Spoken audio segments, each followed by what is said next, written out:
Ladies and gentlemen,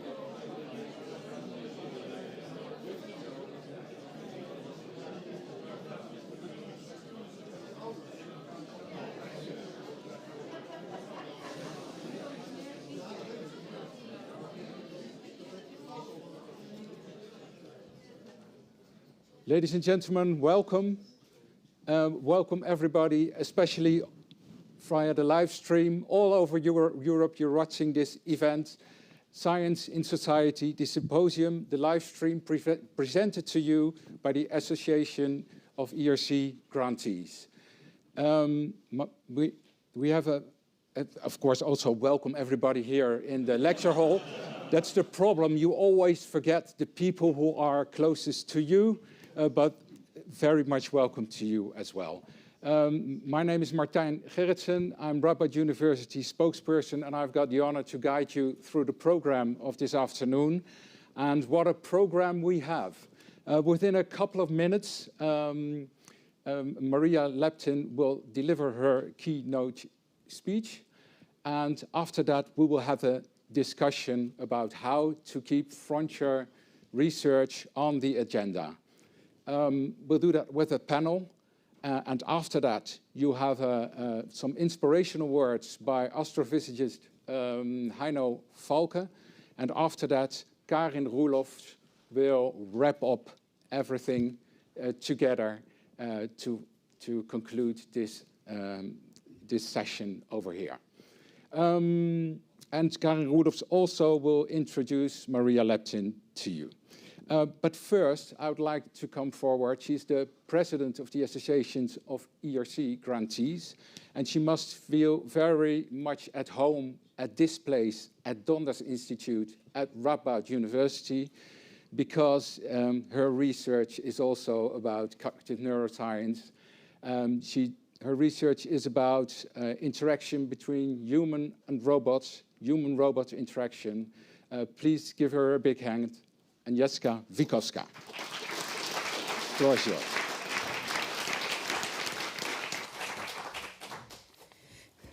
Thank you so much, Martijn, for this very kind introduction.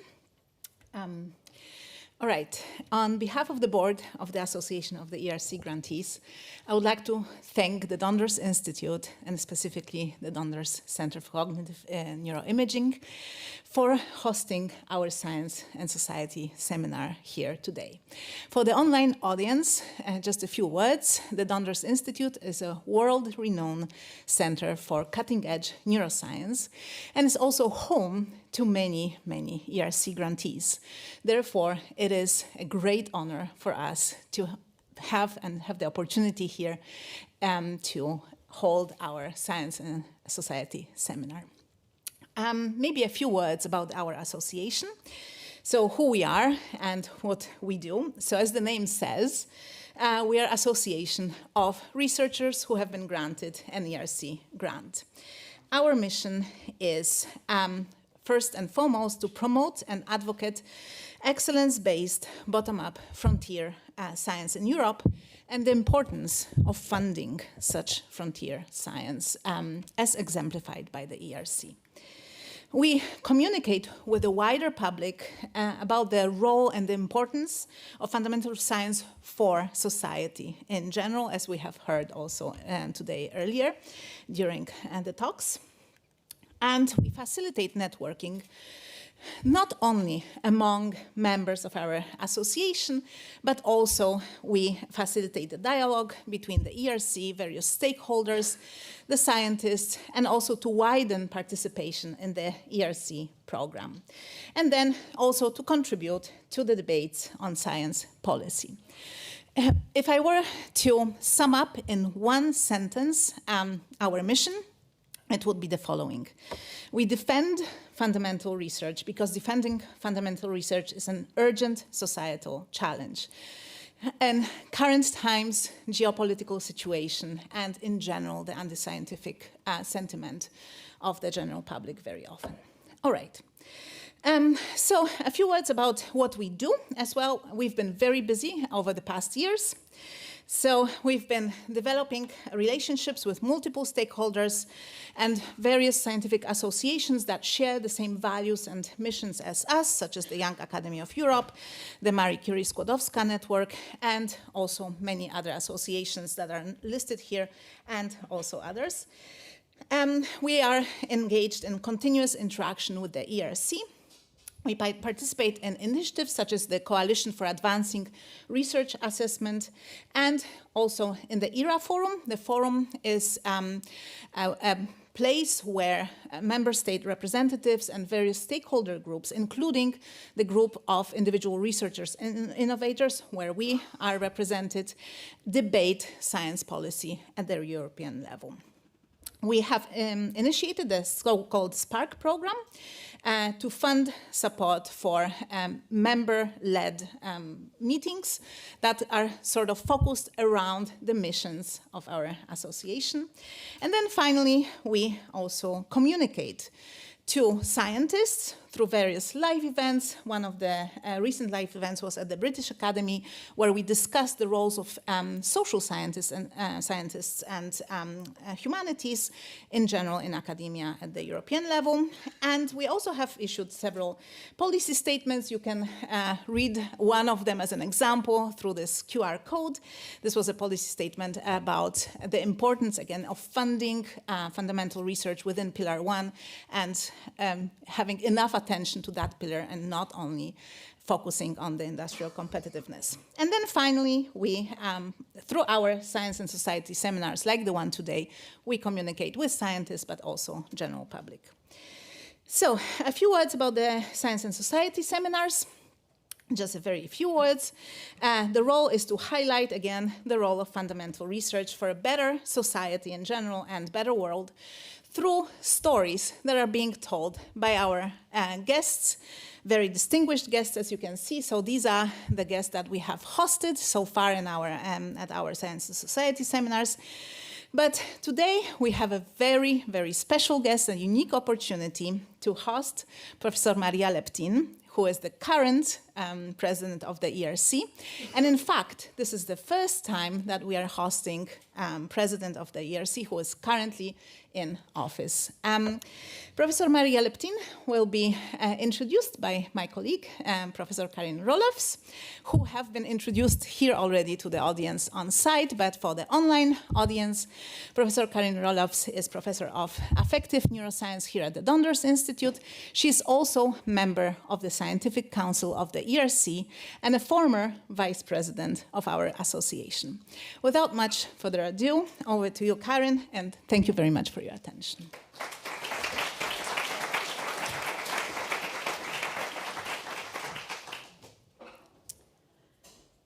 Thank you, Agnieszka. Thank you so much for this nice introduction. And I think everybody actually who has an ERC grant, please become member of the Association of ERC Grantees, because we have to support that association.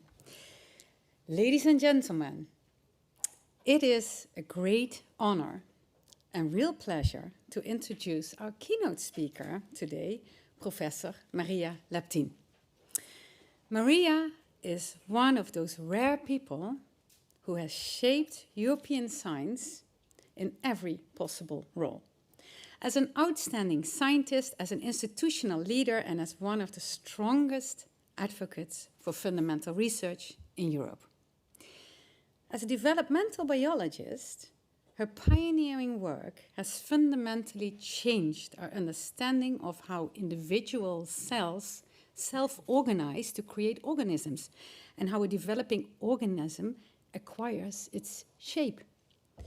Her scientific journey has taken her to several countries, from the Basel Institute for Immunology to MRC Laboratory of Molecular Biology in Cambridge, to the Max Planck Institute for Developmental Biology in Tübingen, to the University of Cologne. She later became the first woman to serve as director of EMBO, the European Molecular Biology Organization, while also leading a group in Heidelberg. So it's a lot. But since 2021, she has been president of the European Research Council. And just a few weeks ago, I had the pleasure of meeting Maria again in Warsaw, where she received the prestigious Alea Madame de Stael Prize. And that prize recognizes not only her outstanding scientific achievements, but also her exceptional leadership and her profound contribution to European science and women in science. And there I also learned something very interesting. I learned that Maria I learned something very deeply inspiring, I have to say, because it was really inspiring. I heard that during her time in Tübingen, she set up the first workplace kindergarten at the Max Planck to help young scientists combine family life with a research career. Maria, whether you are building institutions or you're building molecules, you understand that great science depends on creating an environment in which people can thrive. Personally, what I admire most is her unwavering commitment to fundamental science. At a time where research is increasingly expected to deliver immediate societal or economic returns, Maria has consistently reminded policymakers and us that today's transformative innovations grow out of yesterday's curiosity-driven discoveries. She has become one of Europe's clearest and most persuasive voices for scientific freedom, excellence, and long-term investment in knowledge. And finally, as a member of the Scientific Council of the ERC, there's something else that I really came to appreciate enormously about Maria. She always says exactly what she thinks. Thoughtfully, respectfully, but also honestly and without necessary diplomacy. And in today's world, where there is often, it's much easier to avoid difficult messages, that kind of integrity is rare. It is one of the reasons why so many scientists trust her leadership. But beware in the panel later, she says exactly what she thinks. So, audience here and also online, we may take one or two questions after her speech, so be ready for that too. Maria, thank you for your science, for your leadership, and for your tireless dedication to the values that make science flourish. Please join me in giving her a very warm welcome, applause, Professor Maria Leptin.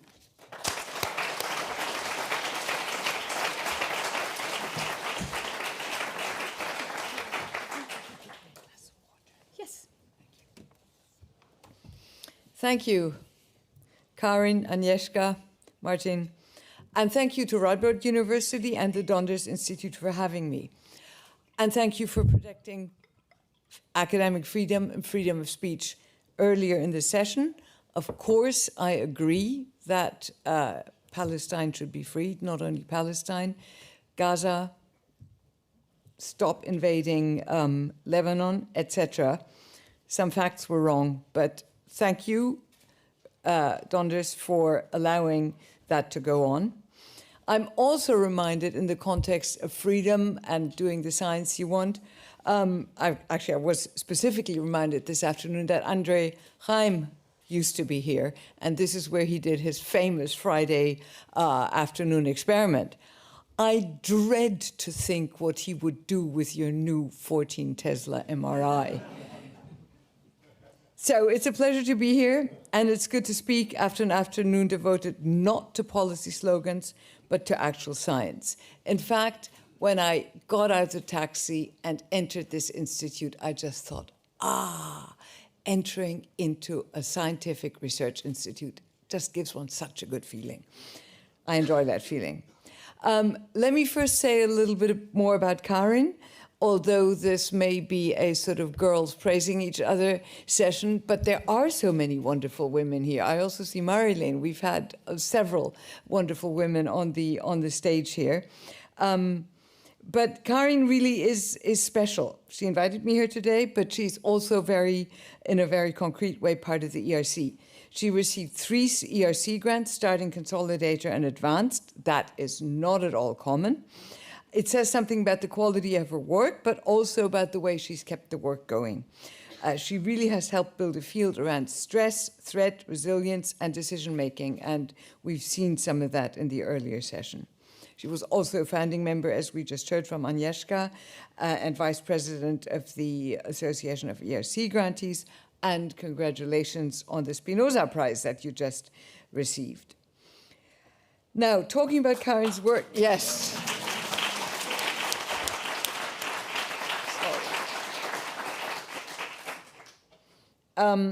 Gives me a nice lead into my subject today, which is science for democracy. Because democracy is also about how people make decisions under pressure. It's about how we distinguish evidence from noise, how we listen when the situation is tense, how we keep open the possibility that we may be wrong.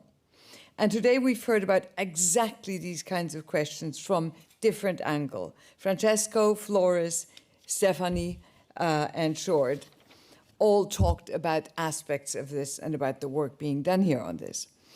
Science like this matters to democracy because it gives us knowledge, medicine, technology, climate models, better understanding of societies and economies. But its deeper value is more basic than that. Science is a way of making doubt and uncertainty productive. Sounds simple, but it's really rare. In public life, doubt and uncertainty are often treated as weaknesses. In science, doubt and uncertainty are the beginning of the work. They're the foundation of the work we do. You do not get punished for asking whether the accepted dogma or answer is wrong. At least you shouldn't. You get rewarded for finding out. It's the process of finding out that is so important. Now, science is, of course, not democratic in the sense that we don't vote on facts. Science is democratic in a deeper institutional sense. It depends on open challenge, on evidence being shared, and it's a way for our beliefs about the world to become less wrong over time. And that's a very valuable habit for society to have. And that is unfortunately under strain. Expertise, as we've seen, is now often attacked as elitism. Evidence is just treated as an opinion among many others. Scientists, meanwhile, are sometimes asked to speak with more certainty than the evidence allows, because politics wants clean answers, and preferably by tomorrow morning. And Roshan has actually spoken on that so beautifully. I actually want your notes on that. They were so good. Now, that deal is, of course, a bad bargain. Science can inform political choices. It can show consequences. It can warn us when we're lying to ourselves, but it cannot replace democracy. It can't decide our values for us. Conversely, democracy can't remain healthy if it becomes hostile to truth-seeking. And we're seeing examples of that in the world right now. So the relationship has to be honest. Scientists should not pretend to have authority over everything. Politicians, conversely, should not pretend that evidence is optional. And that's where frontier research matters. The ERC, as you all know, was created to fund the best researchers in all fields to pursue the questions they judge to be the most important. Not only the questions that fit into a 5-year industrial strategy, not the questions that have an obvious application, not the questions that can be explained as impact, I can barely pronounce that word, before the work has even begun. And that independence is not decoration, it's the point of it all. If you only fund research once you already know why it matters, you'll miss a great deal of what later turns out to have mattered most. So we can look again at what we've heard today. Research on memory can change how we understand learning, disease, trauma, identity. Research on language turns out to touch communication, recovery after stroke, neurosurgery, and even artificial intelligence. None of these findings were available as to be ticked off from a shopping list when these scientists started it. They emerged because excellent researchers were allowed to follow the problem properly on their own terms. That's why I sometimes worry about the language we use in Brussels. We say we support research, but then we ask to justify itself in the vocabulary of the next crisis of sovereignty, competitiveness, security, resilience. These are all, of course, very real concerns, and science must help to deal with these concerns. Europe does need to be more capable. It does need to compete. But Europe will not become more competitive by weakening the very thing that makes it capable of renewal. And that brings me to the uncomfortable subject of the EU budget. As we're speaking, the next multi-annual financial framework, so the next 7-year budget for the EU, is being negotiated. Everyone says research and innovation are essential. In fact, I believe that President von der Leyen is the first one who ever has mentioned in one of her, after her acceptance speech when she was re-elected, it's already a couple of years ago, who's put science research at the center of the agenda. Never been mentioned before. So in that regard, we're in a good place. But now the budget negotiation starts, and it looks like research will become one more line to be trimmed. The latest reported EU Council so-called negotiation box has already reduced the proposed nice big budget of Horizon Europe by 4% compared to what the Commission proposed, which is not even as high as Parliament demands and as some of our community representatives demand. Doesn't look like a huge number, but this is only the start of the negotiations. And several countries, I'm afraid, including Netherlands, are demanding much larger cuts. Now, when success rates are already too low, when excellence proposals cannot be funded, when young people are looking to go elsewhere, is this the signal we want to send? Is this the signal that the EU wants to send? It tells researchers whether Europe means what it says. It tells universities whether excellence will be backed or simply praised. It tells talented young people whether they should build their lives here and in this career or elsewhere or in other careers. Of course, budgets are hard. Governments do face real pressures. We all know that, and we agree. Defense, Ukraine, climate, migration, energy. But that's exactly why the research budget matters. It is the part of the budget that helps us think beyond the immediate emergency, and that will allow us to build the opportunities of tomorrow. Cutting research to deal with crisis may look sensible on a spreadsheet, but it misunderstands what research does. If you only fund the end of the pipeline, sooner or later you'll discover that there's nothing coming through the pipeline anymore. So for the ERC, the issue is not only the size of the budget, that matters a lot, but it is also the way decisions are made. The ERC works because it is simple in its mission and protected in its governance. Scientific excellence, bottom-up proposals across all fields, evaluated by scientists, with enough independence to resist fashion, political pressure, and the temptation to pretend that we predict the future. Now, this is not special pleading, it is a design principle. It is this design principle that made the ERC what it is. Democracies need institutions that can hold open spaces for long-term thinking. Courts do this for law, independent media do this for public scrutiny, universities and research institutions do it for knowledge, and the ERC does it at the EU level for frontier research. So when we speak about science for democracy, I don't think we should mean science as a useful service provider, although it is that too, for democratic governments. Of course, science is useful, but it is more than useful. It teaches us that uncertainty is not the same as ignorance, that disagreement is not failure, that authority must remain open to challenge. Some of the most important work cannot be planned backwards from a press release. Here in Nijmegen, the work at Donders moves from computer to clinic, from molecules to behavior, from language to memory, from stress to decision-making. It's a deeply human science. It asks what we are, how we know, how we act, and how we cope.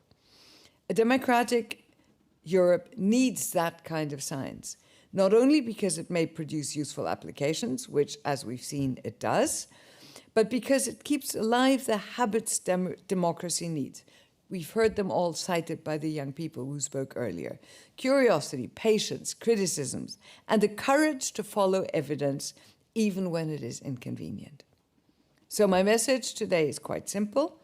If Europe wants democracy to remain strong, it must protect the institutions that make truth-seeking possible. If Europe wants competitiveness, it must fund the curiosity from which future competitiveness will come. And if Europe wants to be sovereign, it should remain that real sovereignty begins in the mind. It lies in the ability to ask our own questions, to test our own answers, to build our own future on knowledge that we have created ourselves. Thank you.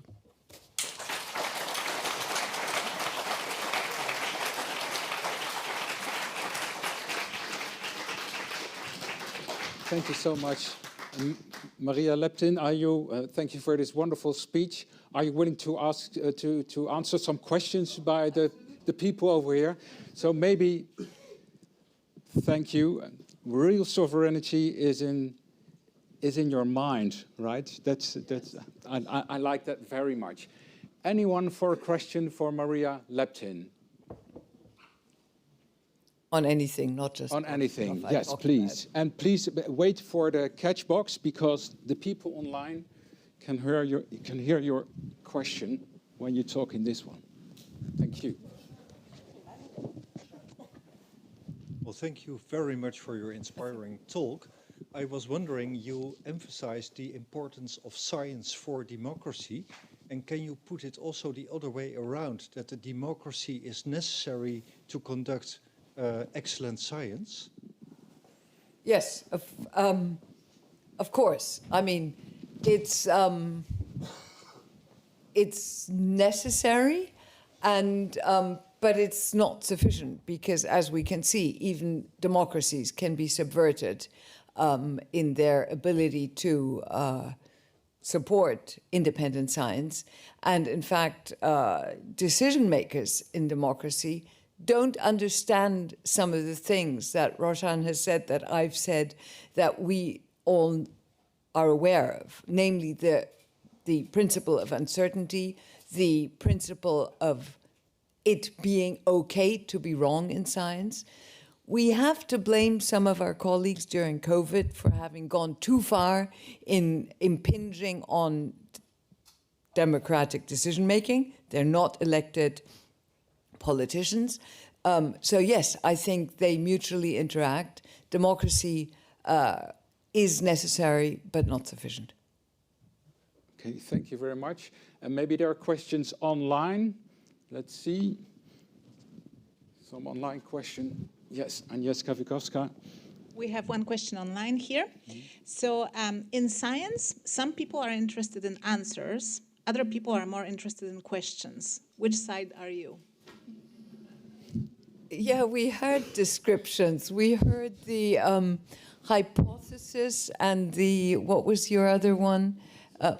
Surprise seekers.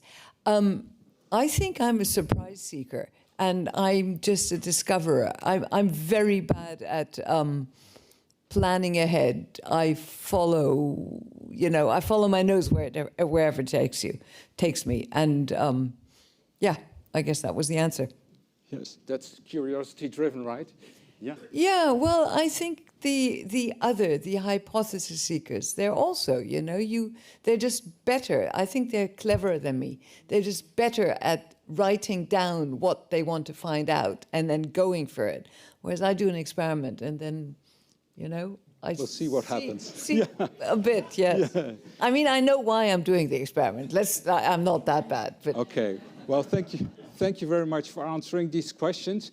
Now let's see where we go further with our panel. See where we go. Maybe you can take a seat over here, and I'll ask the other panelists to come forward. Marjolein Dochterom, Arco Krijgsman, and Robert-Jan Smits. Please come ahead. Give them a big hand. Yes.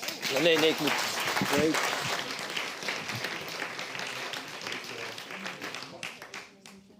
Yes, make yourself comfortable. Maybe some water for every one of you.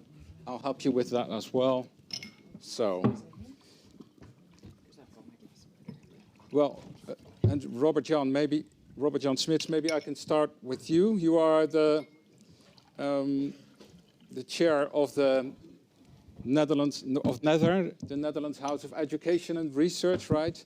And I also, some say that you were the founding father or one of the founding fathers of the ERC. What's the story about that?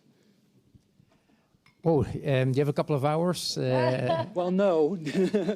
No, I think the ERC was the initiative to set up the ERC came from a think tank which the European Commission set up in 2005, the so-called Major think tank.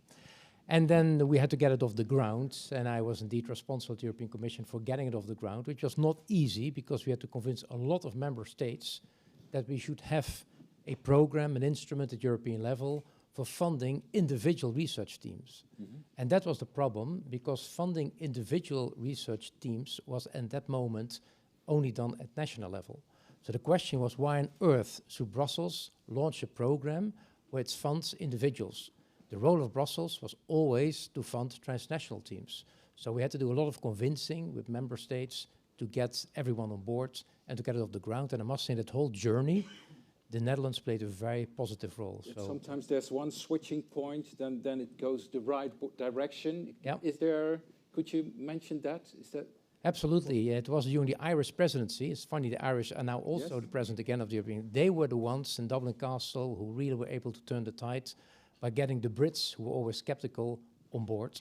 So the Brits finally were the ones who said, let's go for it.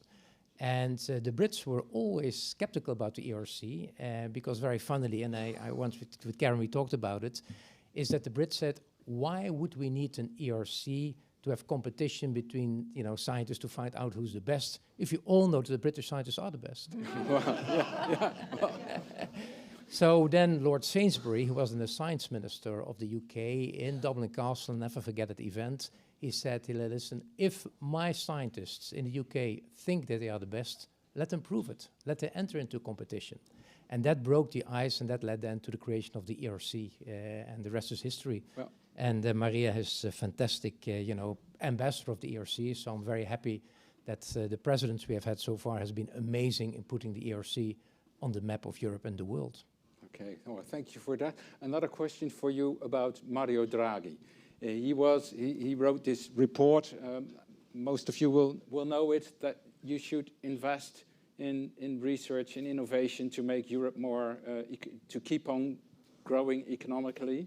What do you think about the debate about this Draghi report? Is that going in the right direction? Are there right arguments at the table? Well, it will be in September. So coming September, it will be 2 years that he presented his reports. And a lot of people keep track about all the measures, hundreds of measures he has proposed, what's happening to it. So we see that on some we're making progress in Europe, but on others we still have to deliver. And Maria already mentioned one of them, and that's of course the funding for science innovation. What I think is amazing about the Draghi report, and it's one of the first reports written by an economist which I've seen, which purely puts science and innovation at the core of competitiveness. His message is very clear, invest in science and innovation for the future of Europe. And he also gives a very clear message to the European universities. He says 3 things. He said, first of all, work on your excellence. Secondly, educate more STEM. And thirdly, work on better knowledge transfer to industry. Now, the danger is always with these messages of economists like Mario Draghi, that the politicians say, oh, more transfer to industry means more applied research. But Draghi makes it very clear that we need to invest big time in the ERC. He proposed a doubling of the budget of the ERC, which is, I think, music to the ear of Maria and of all of us here. So, okay, thank you. Robert Jan Smith, maybe Maria, how important is the Draghi report for the ERC and Europe's future? Well, I think Ursula von der Leyen respects him and listens to him. So I think we have a lot to thank him for. Yeah. And, you know, he points to many things, and the fact that they've been written down by such a trustworthy and important and well-respected person like him had an amazing effect. Yeah, so that's really and important. Especially because, you know, he was not asked to comment on research. He was asked to comment on competitiveness. And, you know, nobody needed to have brought up research, but he did. And I think that made a big difference. Okay, thank you very much. Marjolein Dochterom, you are the, I wanted to say you are the president of the Dutch Royal Academy of Arts and Sciences, but I must say you were, because you're not anymore. No. But because this topic is at your heart, we really wanted you to be here as some kind of extension, but that's my idea, not your idea. You just heard the talk of Maria Leptin about the science and democracy, how they are, well, interrelated and how they need each other. Is this a topic being discussed at the Royal Academy of Arts and Sciences in the Netherlands? Yeah, of course, and in various ways. And I think you summarized it very accurately, that of course for many reasons a democracy needs science and the other way around. Mm-hmm. I don't think it's fair to say that you cannot be an excellent science if you do not live in a scientist, I should say, if you do not live in a democracy. We know many excellent scientists around the world that contribute to the global knowledge, the ecosystem of researchers that do not live in a democracy. You do not, to be an excellent scientist. But to have an excellent science system with proper academic freedom, where it's the scientists, like Maria also argued, that decide about the topic, that have the freedom to choose their method, their topic, that have the freedom to communicate about their results and be safe when they communicate about their results, to bring unwanted messages to policymakers. For that, of course, you need democracy. And as was also correctly said, and we discussed this a lot, there's a big tie, I think, between democracy and academic freedom. Academic freedom is not just about choosing the topic, it's also about funding. So that you have funding that is truly free, and it doesn't have to be only fundamental science, it can be applied, it can be all kinds of knowledge production.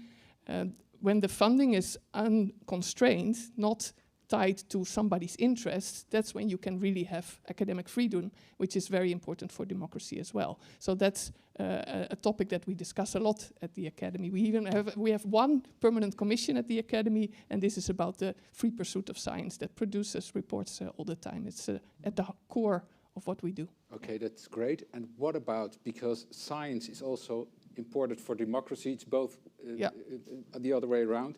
Is it visible enough for our politicians, for society, that science is really important for our democracy?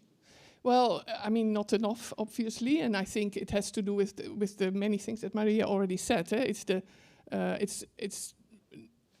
being aware of how the science process works. So it's about knowledge seeking, truth seeking, which is not a 0-1 game. Mm-hmm. It's something you build consensus, you ask questions, you go back on what you thought before, but there's an arrow towards better and better funded knowledge, which you eventually need to make decisions. So policymakers that make decisions need knowledge that comes from the scientific community, but need also to be aware that this is never 100% done. And then depending on the topic, the consensus may be smaller or larger. And if you're in the early days, then it's maybe very risky to build decisions based on scientific evidence. But later in a field, it is. And this is a very difficult continuing dialogue you have to have with both politicians and the public to really make clear how, as you already said, coming back on a statement you made last week is not a weakness, it's a strength, because you've learned something new. It also doesn't mean that the knowledge you had last week is worthless. And this is a very difficult story to tell, but very important to do, to have it really be useful for democracy. And we see this happening all the time. And of course, I mean, we have a whole ecosystem at the interface of policy making and science, where this is constantly debated. How do we do this in the proper way? How do we make sure that we do not sit on the decision-making chair, which is, what the politicians should do, and at the same time be open about how much knowledge we have and how secure, how certain we are about certain facts. So that's really hard work. Yes, and at the end, a lot of the money for science comes from politics. At the end, from the public, from the public, but via politics. How does the Royal Academy of Arts have these discussions with politicians, and do they really listen to that, or do you have some parties where you get better results, or how does it work? So this is not something that only the academy does. So we have knowledge institutions. For example, in the Netherlands, we have this Knowledge Coalition, which also includes the universities, also employers, companies, representations, where we have this kind of discussions.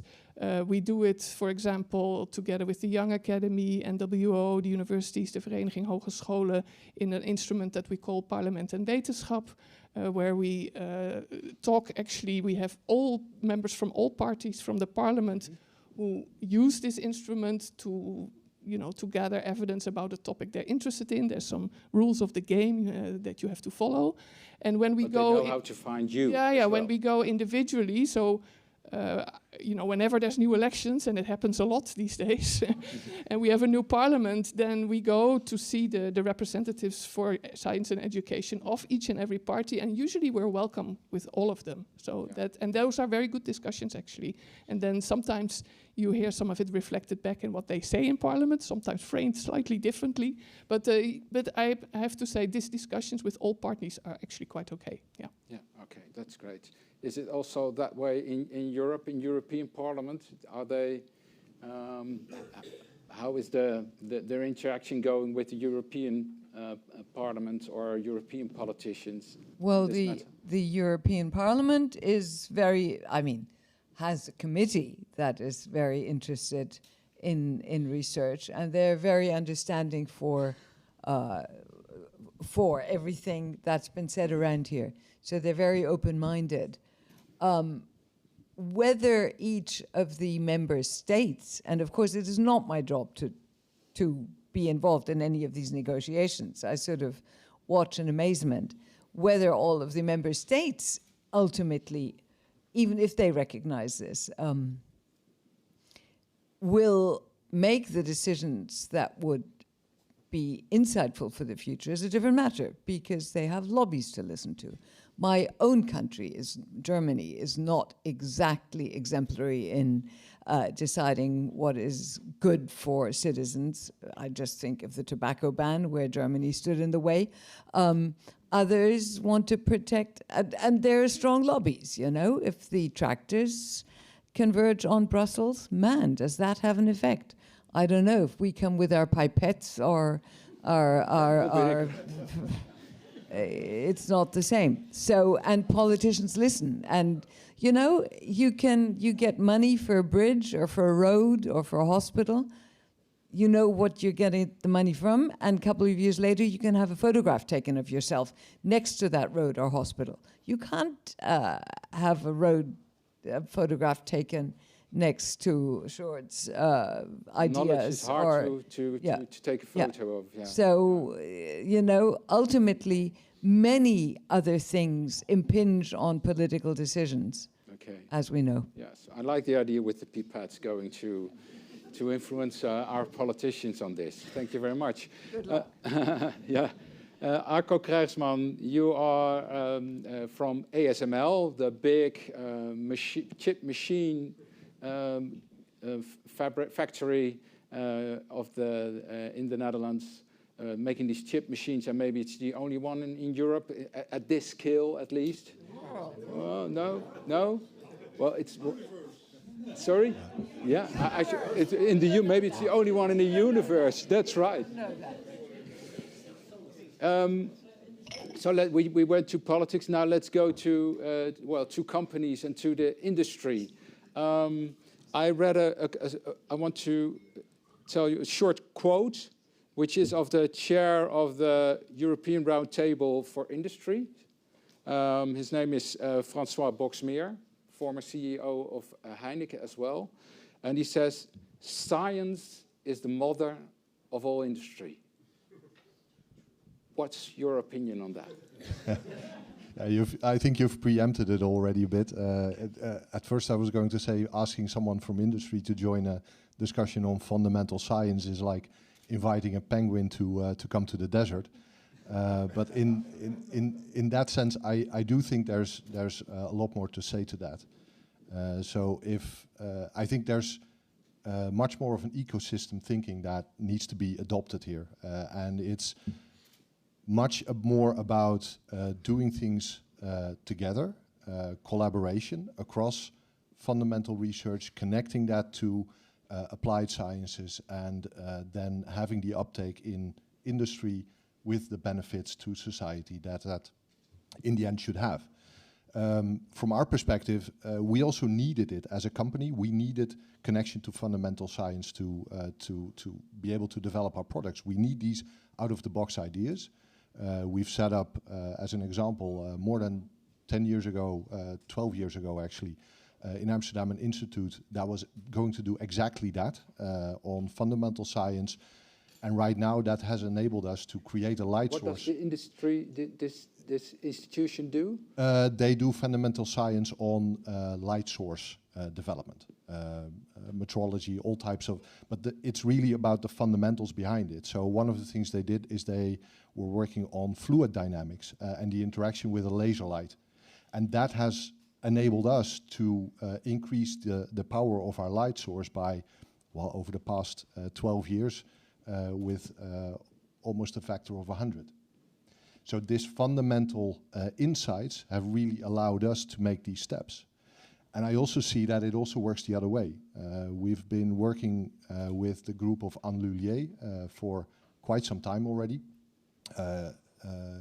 She won the Nobel Prize a couple of years back with her work on nonlinear physics on laser technologies. And one of our engineers actually helped in the earlier stages to take some of our optical simulation models to apply that to the work that she was doing, and that has allowed her to speed up and to enhance the capabilities of her team again. So it's also that's really where the cooperation between industry and fundamental science can really, you can reap the benefits if you set it up in the right way, and if you also have the trust in each other that you can make it work.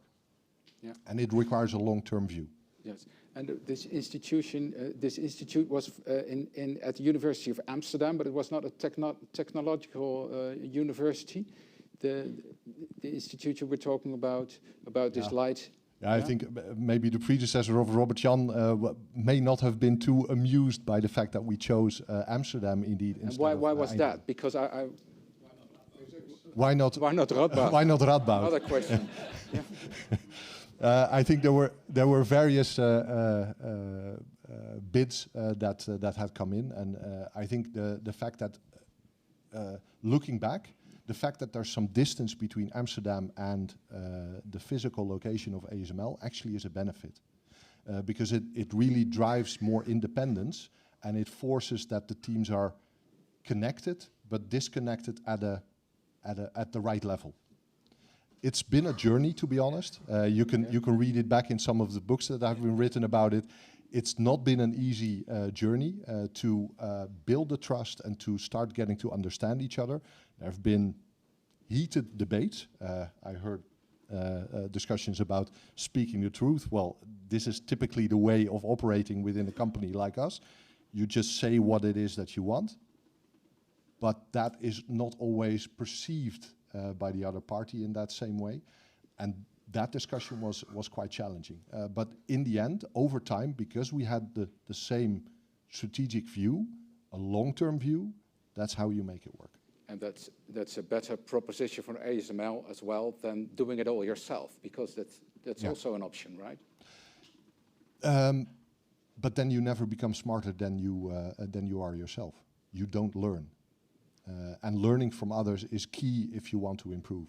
It's not about teaching each other, but learning from each other. Exactly. That's what we've heard before at the first part of this session. Exactly. Thank you very much. Marjolein, you want to react on this? No, it's just anecdotal because Okay. I know when this all started, I was sort of involved because it was, I should say, there were several bits, and one of them was coming from the FOM, from NWO and Amelt Institute, where I was on the management team at the time. So I remember this very vividly, and also how, very interesting experiment that as you explained, some really good things came out that helped the company with a rather short-term return on investment, right? 12 years is very short for some fundamental science to reach the market. So that's a very good thing. I guess it also means, but this I'm assuming, I don't know, that you have to be tolerant for all the things that were done there that didn't make it to the ASML company. Because that's, of course, what you need to also take into account.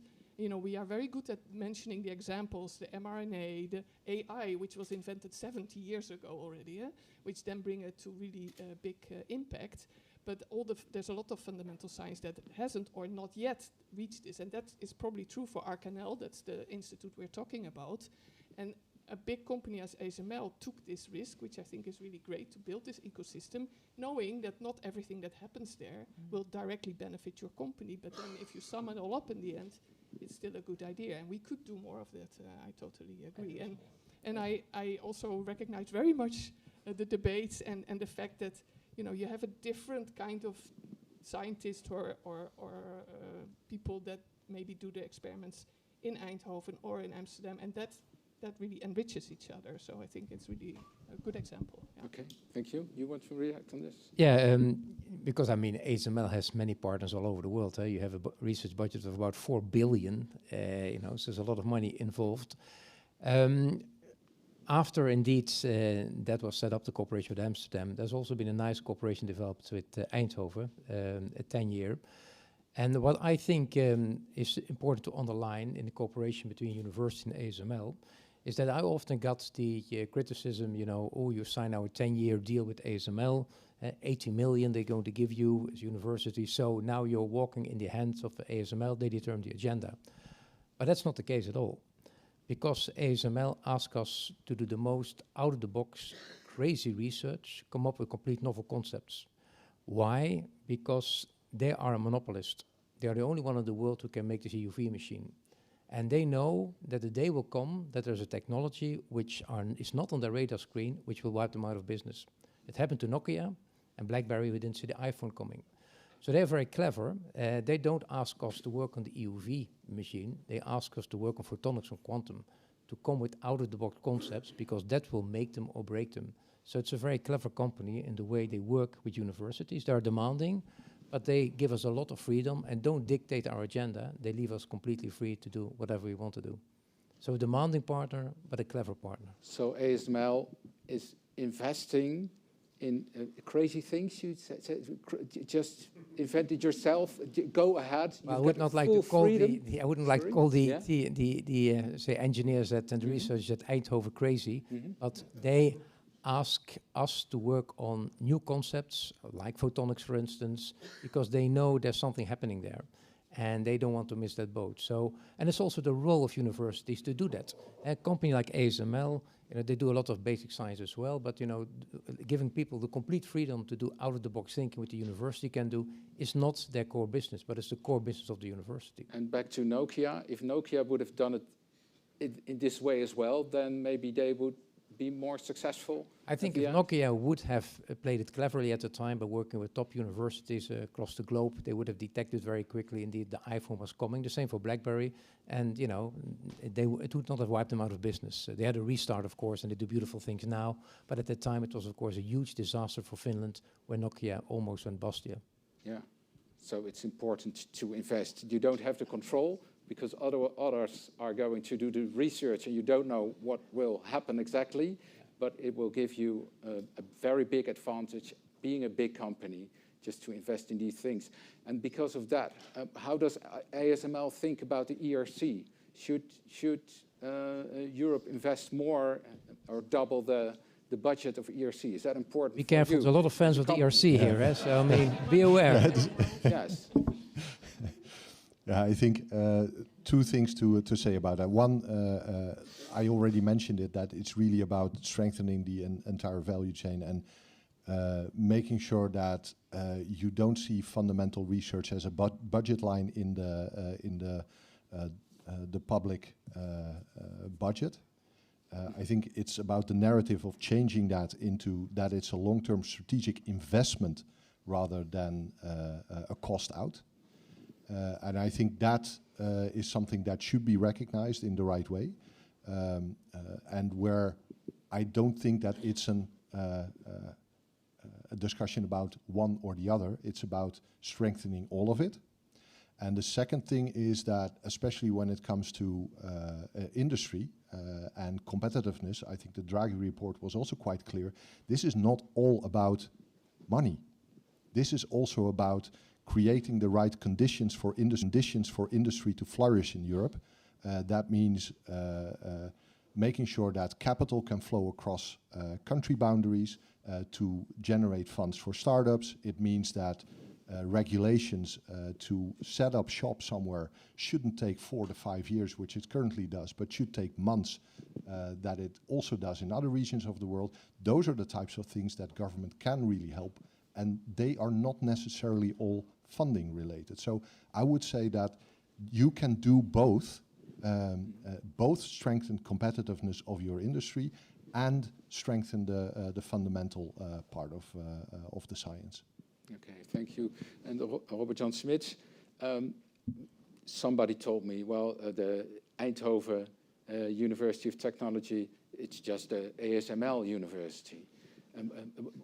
About the independency, is it a problem? You just mentioned it a bit, but how do you reply to this?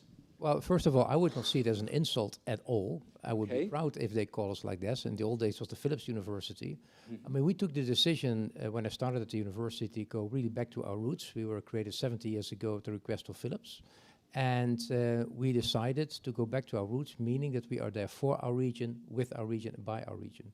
And that means that we are very much focused on the needs of our region. And that meant also that out of the 9 departments we have, we said only 4 can grow and 5 not. So we clearly took a decision to focus on the objectives and the needs of the region, also with regard to our curriculum for education. And we developed it in a way that it suits the needs of our region. They asked for a complete different engineer than 10 years ago. They want now an engineer who can be problem solving, who can communicate, work in a team, and integrate and manage complex systems with the help of AI. So we updated and upgraded our curriculum. So yes, we are very much focused on our innovation ecosystem. We would be stupid not to do that, because that is our USP, as they call it, our unique selling point, is of course the Brainport area with all this high-tech industry. So we'd be foolish if you would work on peat or on textile, which is not, you know, in our backyard. That makes us special as TUE. So this is about relation within the ecosystem, not about being directed in one direction by others. It is helping the ecosystem in numerous ways, be open to the needs of the local industry, signed partners, partnerships, long-term partnerships. I was surprised when I arrived at the university that all these partnerships with many universities have as, you know, ad hoc. A professor goes to a company, can get a PhD. The next year can have 2 PhDs. So we are going into long-term strategic partnerships with the ASML for 10 years, with Philips for 10 years. There are 100 PhDs financed by Philips working in the hospitals in the area. So it's a different way of working. It gave us this name of 4th Generation University, orchestrator of innovation ecosystem, of which we're very proud. But it's a strategic, you know, choice we took in Eindhoven, given the fact that we are in this high-tech center of the Netherlands and of Europe, more or less, yeah. Okay. Don't forget, 55% of all the patents which are filed in the Netherlands come from Brainport. 1/3 of all the high-tech products which are exported in the Netherlands are made in Brainport. So from that point of view, that is our backyard, and therefore the university is focusing on that. some kind of impact that is. Impressive. Marjolein Dochterom, about this ecosystem, universities operating in an ecosystem and within the relations, the subjects of research, to choose for it via this ecosystem. Is that common in the Netherlands, and should it be more common? Yeah, I don't know. I think it's like we said before. You need both. So you need these ecosystems where if there's an maybe this you use it. Thank you. Thank you. No, so I don't think it would be a good idea to have only Eindhovens and ASMLs in the Netherlands. So you have, I think you build on the strengths that you find locally in your environment, in your backyard, as you call it, which makes a lot of sense. But for the strength of the entire Dutch system, we still say, but I would rather that we talk a lot more about the European research system. I was saying when we were in Brussels last week, when I go around the world, I say I'm a Dutch scientist, but I would really like to move to a situation where I say I'm a European scientist, and this is how we've organized research in Europe. And then you build on local strengths, but it's extremely important also for this technology development, or whether it's in climate biodiversity or acceptance of new technologies, that we keep very strong in the social sciences and humanities as well. That with everything around the world, that we need historians that can teach us about what's happening. So we need the breadth of science, and that doesn't have to be everywhere at the same breadth. So I can totally see how you would you diversify or specialize depending on what your strength is, what your local environment is. And for democracy, it's very important to have the whole breadth of sciences, of course, medical, technical, social sciences, humanities, and to have a significant part of that not dictated by the needs of a local company or interest, or because you do, as we've now discussed several times. Of course, it's part to be inspired by society, by ecosystem of companies, but you also need this completely, I do not know yet what this will be good for research, because one day you will find out that a significant fraction will make big steps in our development, whether it's for society or for a technology that we cannot foresee. So you have to strike this balance, and not everything has to be in an ecosystem, no. No, okay. Maybe Maria Leptin, could you reflect on this, about the importance of the ecosystems, and what does it mean for ERC? Yeah, well, I mean, what it means for the ERC is really not so important. What it's important for is society, research, etc. And I was going to make two comments. I mean, first of all, I agree with everything that's been said. One is, it really doesn't matter so much whether you do top-down and whether you fund an institute that works in a different direction, or whether it's all blue sky and bottom-up, as long as the researchers are given the freedom.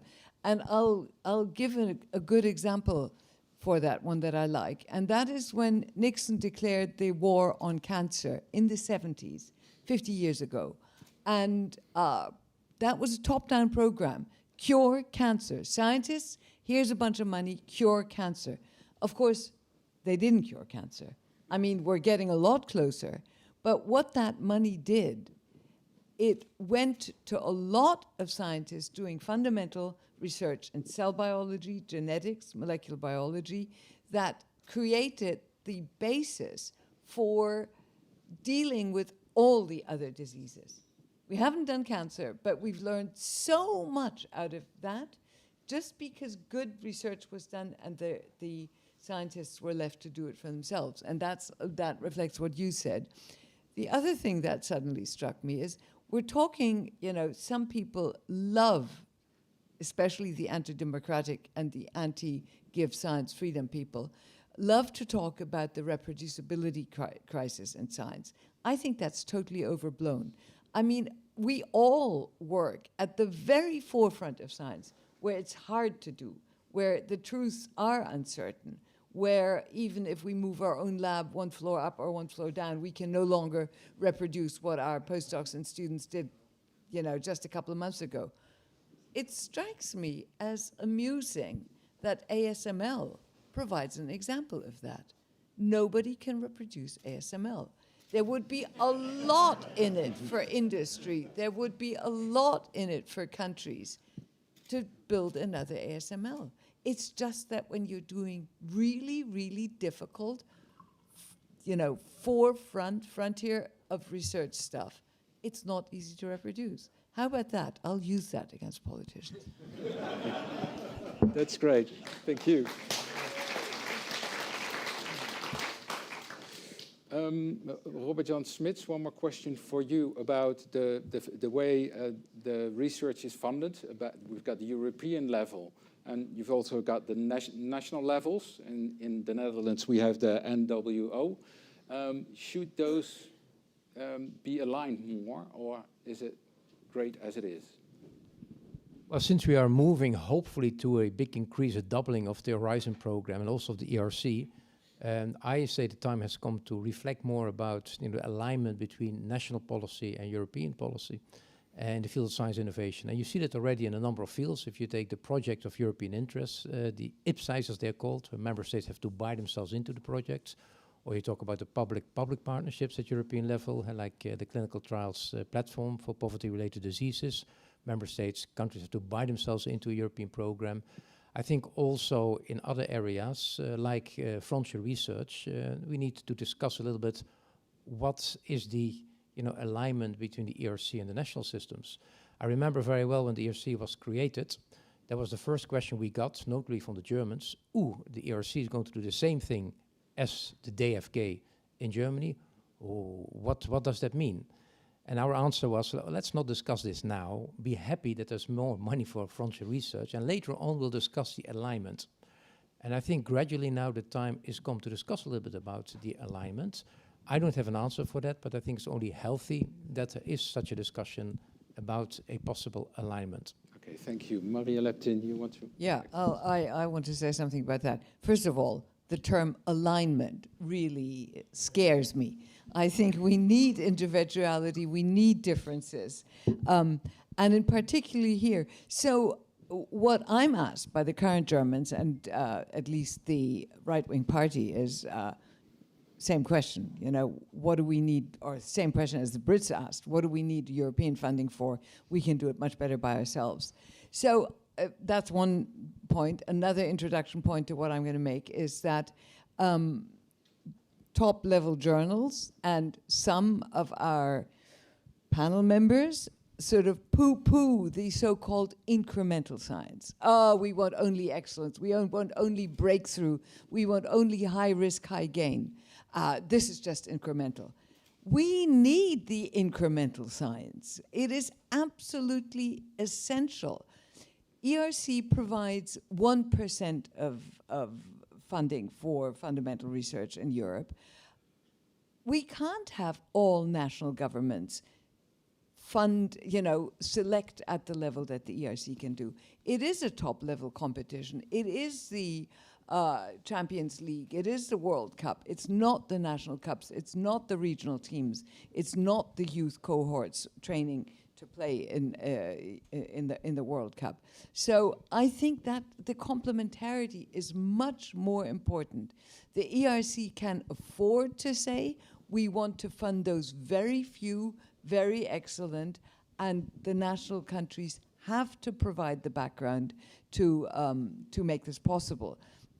This is in particular important for the so-called widening countries, whose ministers sometimes show up in my office and say, Maria, we don't get enough grants from the ERC, do something about it, meaning quotas or whatever. No, the countries have to do something about it. They have to create the environment, and I think that's what the national funding has to do. That's what I call the alignment. That's what I call the alignment. Oh, okay. The alignment is to tune the European system and the national system. Don't forget, first of all, with regard to widening, you're right. The countries need to build up their own research capacity and invest in research to allow then their scientists to one day compete in the ERC. But also, there's a number of countries where the pool is so small of researchers that they better do the competition at European level in the ERC than do it at national level. And in my own country, the Netherlands, I think there should be much more attention given to the very early stage scientists. So, I mean, when I talk about alignment, is to think about what the two systems which we have now at European level, at national level, how they can be tuned, aligned work together. Okay, That's Robert what I Jan, mean. I'm very glad we're aligned on this. As always, as always. Marjolein? Yeah, maybe also good here. Oh, the others. Sorry, I take the wrong one. Good here to mention the Letta report, which was arguing for this fifth freedom. We also discussed, which is about not alignment of research programs and Because making the freedoms of Europe. yeah, so it's about people, goods, capital, services, and capital, and the fifth would be knowledge and research and innovation. That there should be much less barriers between the countries to to have talent move, to have knowledge move, to collaborate, to not have all the different regulations whether you can bring money from one program in one country to another. I'm just making this up right now, but there's a lot of barriers still for European collaboration with the systems and the funding schemes we have. So we have most of it, as you said, still funded on the national level, which at least to my taste makes it sometimes way too hard to directly collaborate with experts in widening countries or wherever they are, and sometimes still focused on staying in the Netherlands, which, as great as it is still a small country. So, and this fifth freedom that he's arguing for, I thought it was a very inspirational talk he gave about, is to really take away the barriers for this and that will European also collaboration. help to feel more like a European researcher as well. Exactly, and align what we want to And do. align. Okay, well, we could talk for hours and hours, but unfortunately time's short. Thank you very much for this discussion. Robert Jan Smit, Marjolein Dochterom, Maria Leptin, and Arco Krijgsman. Thank you.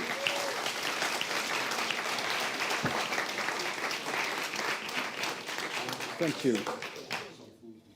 Right, so we go to the next part of the program, and that's a speech by a very special colleague at Radboud University. He is world famous. Together with a lot of colleagues, he made the first ever picture of a black hole. He's astrophysicist. Ladies and gentlemen, Heino Falcke. Oh, and I must say, sorry, I forgot one thing. He got a lot of ERCs. Ladies and gentlemen, Heino Falcke. Thank you so much. I hope you can hear me. If I go into the world, actually, then the one thing that people really are envy of us is the ERC. That kind of funding, I think, is very special, is unique in the world, and because it gives us that freedom. And I experienced that firsthand, of course. Now, this is not doing well here. Talking about technology and innovation. So when I got to this university as a young professor, now let's do this. I think it's my microphone. It's yours. Okay. Put off mine. Is it? Yeah, it's probably yours.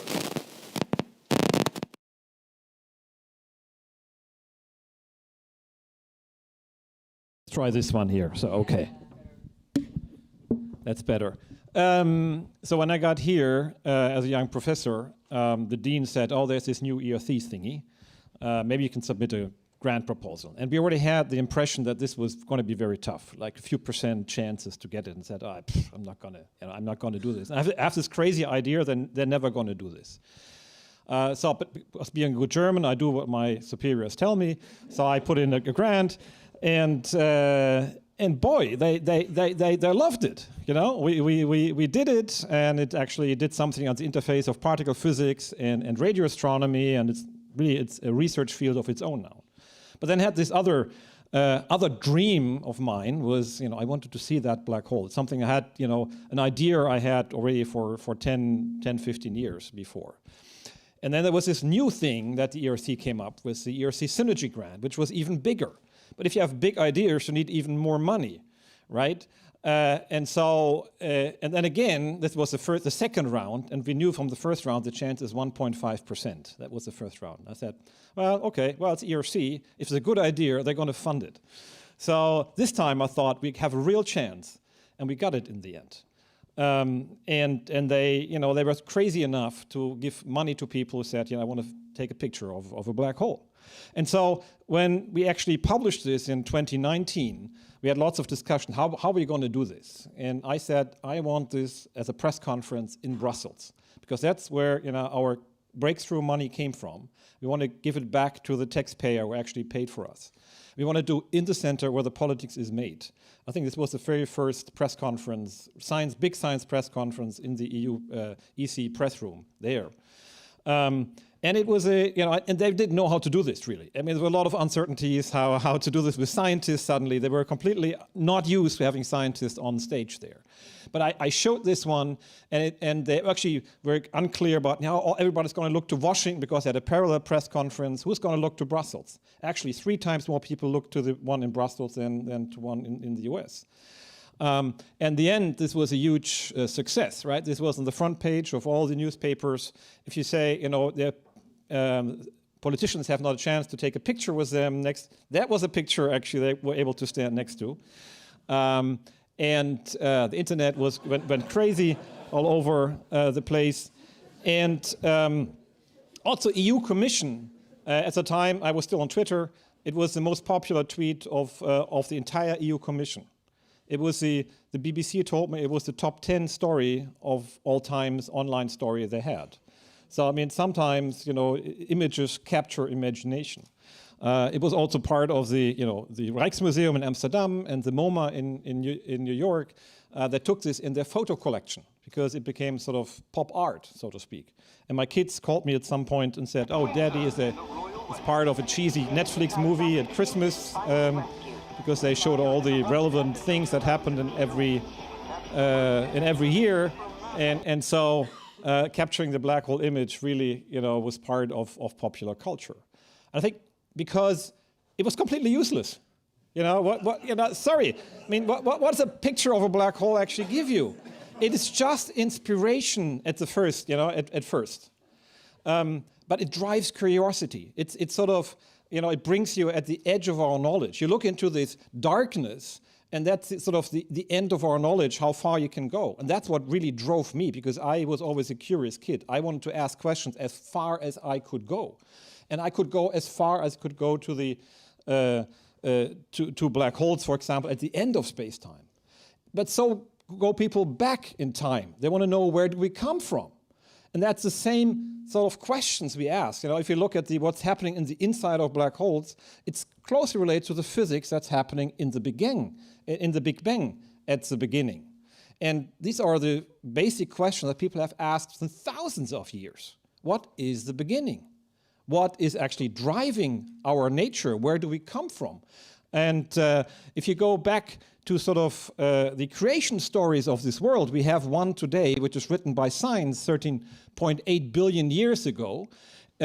Something happened. God said, "Let there be light," and there was light. And indeed, there was an explosion, so to speak, of space, out of which light and energy came, and that turned into matter. And within microseconds and minutes, essentially all the matter was created that we are made of today.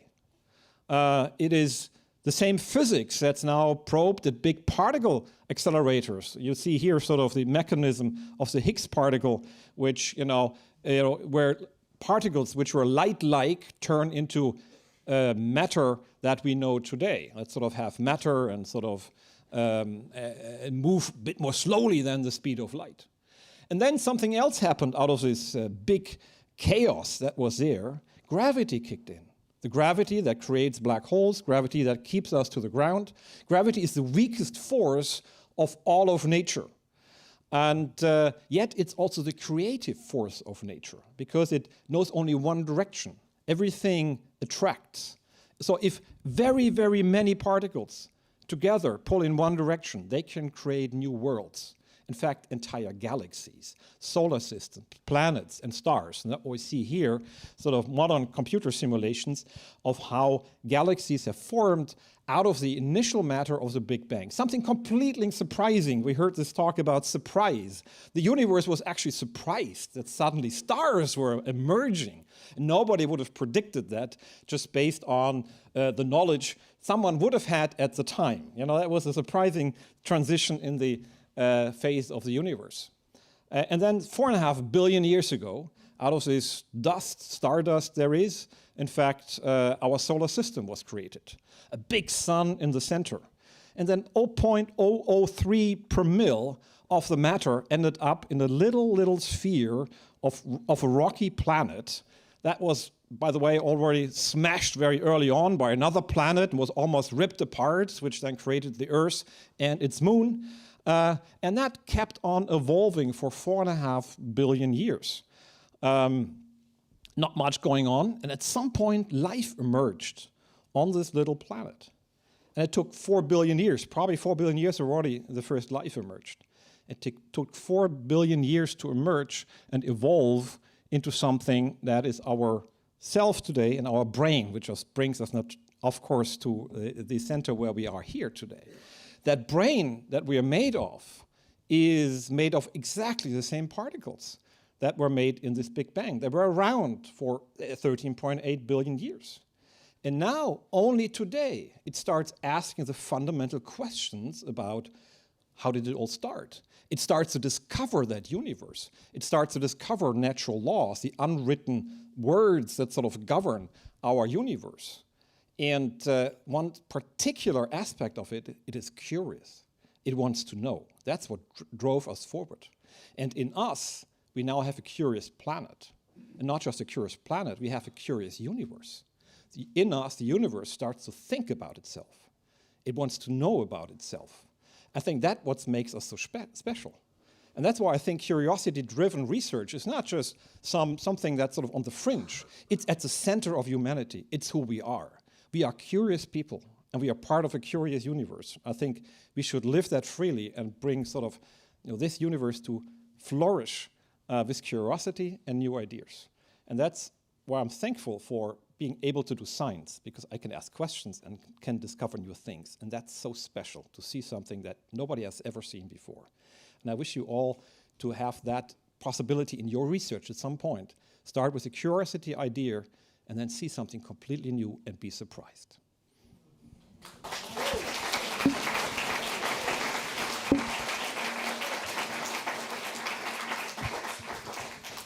Thank you so much, Heino Falcke. I'm sorry, that was marketing.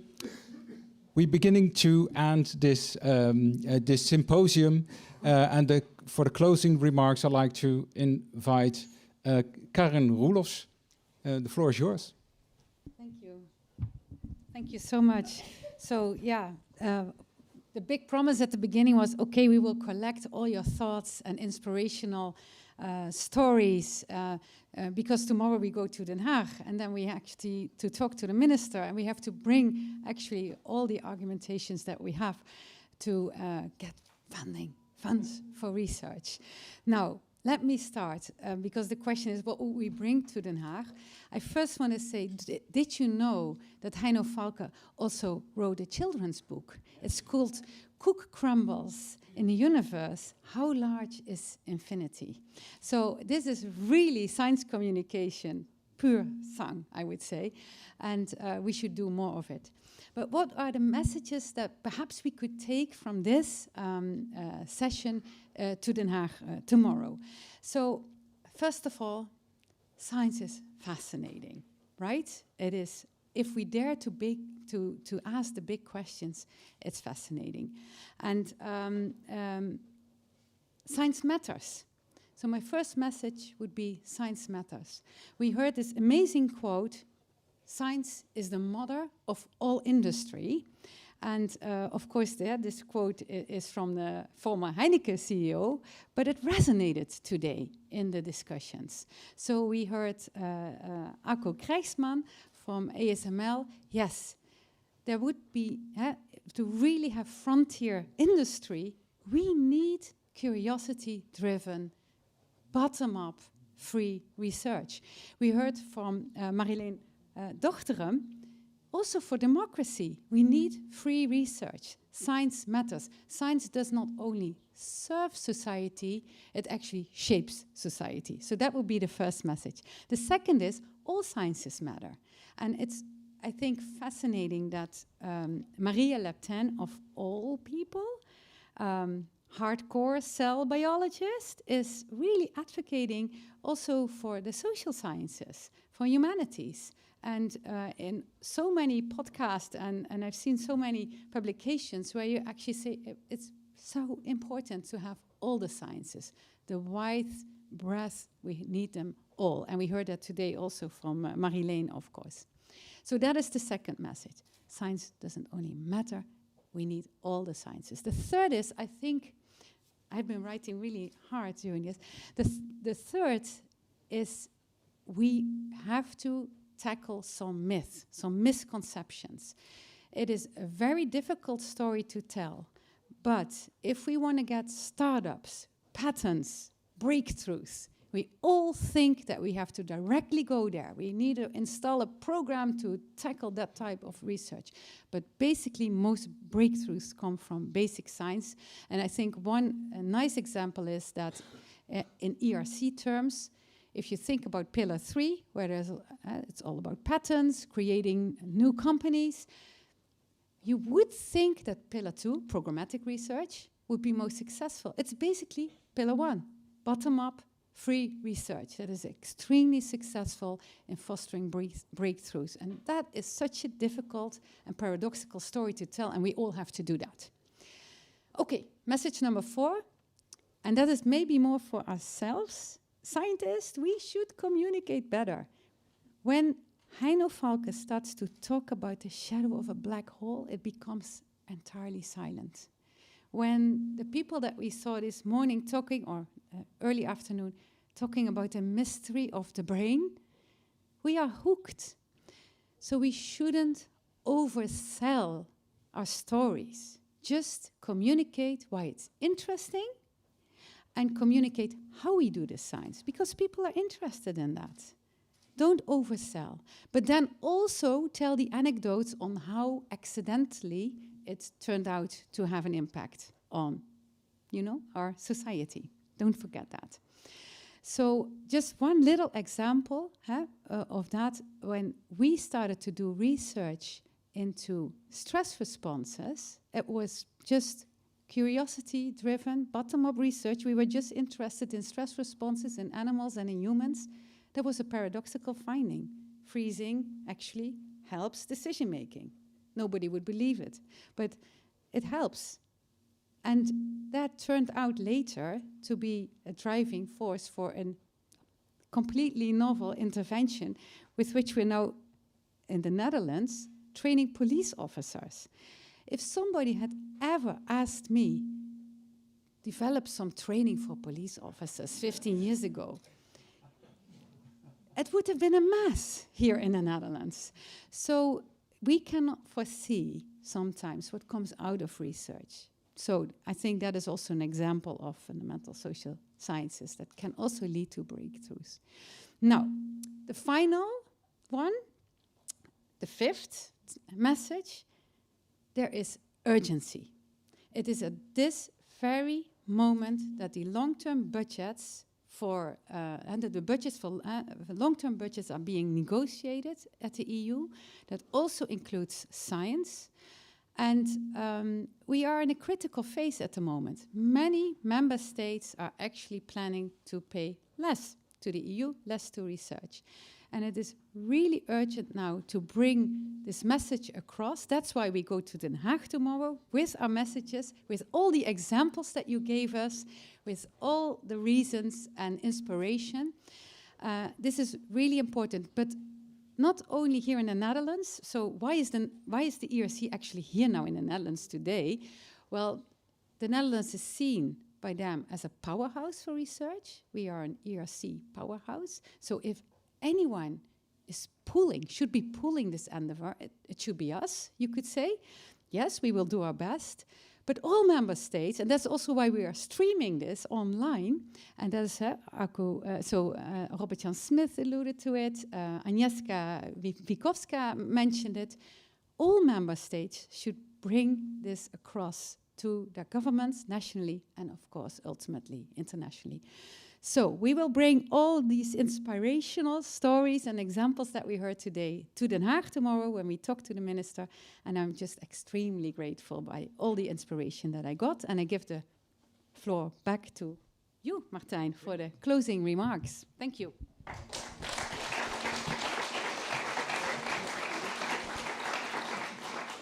Thank you very much, Karin, Roelofs, and thank you all, those following the live stream, and thank you to all of you over here. I've had a wonderful afternoon, actually. I hope you enjoyed it as much as I did, and I wanted to thank all people who organized this, because it looks quite smooth despite some mics that sometimes don't work, but that's, again, they just fixed it at that time. I want to thank everybody from the technique, everybody from the events, everybody from communication, everybody who filled the coffee, and of course all of you and all of those who I forgot to mention now. Thank you a lot, and this is the end of the live stream. See you next time, someplace in between other European scientists, and I wish you a pleasant day. Thank you very much.